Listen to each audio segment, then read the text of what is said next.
سوال یہ ہے کہ شریعت میں رشوت کا کیا حکم ہے اور کیا کچھ موارد ایسے ہیں جہاں پر رشوت دی جا سکتی ہے۔ شریعت کے مطابق رشوت کی بحث کا تعلق محکمہ عدلیہ سے ہے، یعنی انسان فیصلہ اپنے حق میں لینے کے لیے یا باطل طریقے سے فیصلے کو اپنے حق میں حاصل کرنے کے لیے، یہاں تک کہ اپنے حق کو حاصل کرنے کے لیے بھی انسان جج کو اور قاضی کو رشوت نہیں دے سکتا۔ رشوت کے سلسلے میں یہ بات یاد رکھنے کی ہے کہ ہر حال میں رشوت لینا حرام ہے، لیکن کچھ مقامات ایسے ہیں کہ جہاں پہ رشوت دی جا سکتی ہے،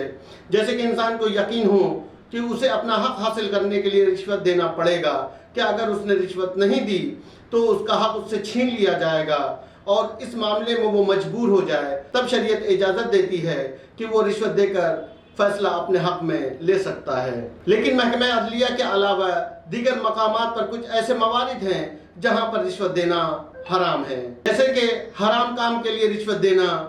یا کسی حلال کام کو حرام طریقے سے حاصل کرنے کے لیے رشوت دینا، یا ایک ایسے شخص کو رشوت دینا جس کا وظیفہ ہی اس کام کو انجام دینا ہو، یا رشوت دینے سے فساد اور تباہی کا اندیشہ ہو، تو ان 4 صورتوں میں رشوت دینا حرام ہو جائے گا۔ لیکن اگر حلال کام ہو اور اس سے کسی کا حق ضائع نہ ہوتا ہو، اور کوئی تباہی پیش نہ آتی ہو، اور کوئی فساد نہ ہوتا ہو، تو اس صورت میں رشوت دینے میں کوئی ممانعت نہیں ہے۔ اسی طرح سے کمپنیاں اور مؤسسات اپنے کام کرنے کے لیے دلال کو جو پیسے دیتے ہیں وہ کمپنیوں کی طرف سے دینا جائز ہے، اور دلالوں کا ان پیسوں کو لے کر ان کے کام کروانا وہ بھی جائز ہے۔ یہ بات یاد رہے کہ جن مقامات پر رشوت دینا حرام ہے، اگر انسان چالاکی کرتے ہوئے ہدیے اور گفٹ کے عنوان سے ان چیزوں کو دینا چاہے اور شریعت کے قانون سے بچنا چاہے تو وہ عند اللہ کسی بھی حال میں نہیں بچ سکتا۔ رشوت ہر حال میں حرام ہے،